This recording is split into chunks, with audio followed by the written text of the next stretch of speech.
Okay, so who wants to start? Lauren, Mickey, introduce yourselves. I'm Mickey. I'm a good friend of Sierra's, and I'm over 18. I am Lauren and I am over 18, and Sierra is a good friend of mine and we used to be coworkers. I'm Grayson. I'm Christy. I'm Sierra's mom, and I'm over 18. I'm Autumn, Sierra's sister, and I'm over 18. Cody, I'm Sierra's brother-in-law. I'm over 18. Okay, thanks guys. Now just mute your speakers for me and I'll get started because I don't know how to do that myself. Okay. So a few years ago, I moved from the outskirts of a metropolitan area to a city of 11,000 that offered recycling services for those who lived within the city limits. Truth be told, I realized just how much trash I created in a week's time after carefully analyzing what was recyclable. But I wondered how much trash is produced in a year, what happens to it, and what efforts can I do to make a difference? Then I did what any millennial would do and started Googling. I found an article called the National Overview Facts and Figures on Materials, Waste, and Recycling by the United States Environmental Protection Agency that states the amount of municipal solid waste, which is the politically correct way of saying trash, produced in 2018 in the US alone was 292.4 million tons. That's a daily average of 4.9 pounds per person.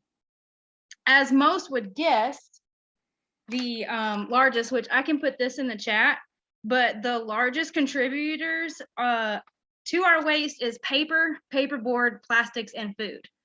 Although it's important to note that this average does not include waste from construction and demolition, which was an additional 600 million tons of waste. Surprisingly, only a total of 146.1 tons still ends up in landfills. So that's 50% of all municipal waste winding up in a landfill.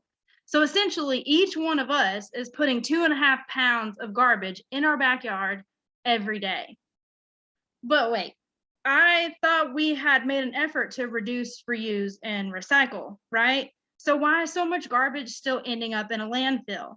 Well, it turns out many non-recyclable items, such as food tainted items, ends up with clean or like viable recycling materials, and then that causes cross contamination, and therefore everything is tossed out to a landfill. Additionally, sustainable authors Atiq Zaman and Peter Newman talked about a change that took place in 2018 when China enacted the National Sword Policy, which affected 70% of all plastics collected in the US to go to China for recycling. Instead of our recyclable waste being exported to China, we now had to find other countries to export to, as well as deal with the remaining waste domestically. So now, shockingly, the founder and CEO of TerraVive, which is a compostable product company, says that we don't have the waste infrastructure within the United States to do recycling because we sent most of it to China, and that there's no secondary end market for recycled goods.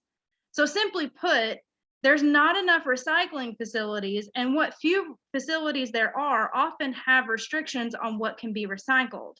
For example, the metropolitan area I moved from didn't offer recycling at all, when the small town I moved to can't recycle things like glass and other types of plastics. So in short, there's not a single solution that's efficient enough to reduce our waste. It's going to take several steps from every one of us, including those within our household, clear up to our government. Individually, we need to become better educated on how to recycle and repurpose. By doing that, you can visit epa.gov to get started today, or you can contact your local waste management for current recycling practices in your area. Composting is another way that you can start reducing our food waste now, which was the second largest contributor to landfills. Additionally, we should demand our government and on a state and federal level to create a recycling and waste management overview and funding. With government funding to strengthen our recycling infrastructure, millions of jobs would be created across the US that would not only make for a better tomorrow, but a better future 100 years from now. Lastly, our government needs to regulate what types of plastics are created and imported in the US and limit plastic production to only essential products and uses. Together, we can reduce the amount of trash we produce as a nation. We can also decide where it goes and what happens to it. When we work together by doing things like double checking recycling instructions and implementing bans on waste, we can make a big enough impact for change. We can revive our environment. We can stimulate our economy. We can conserve our natural resources. This movement begins today, and it begins with us. Thank you.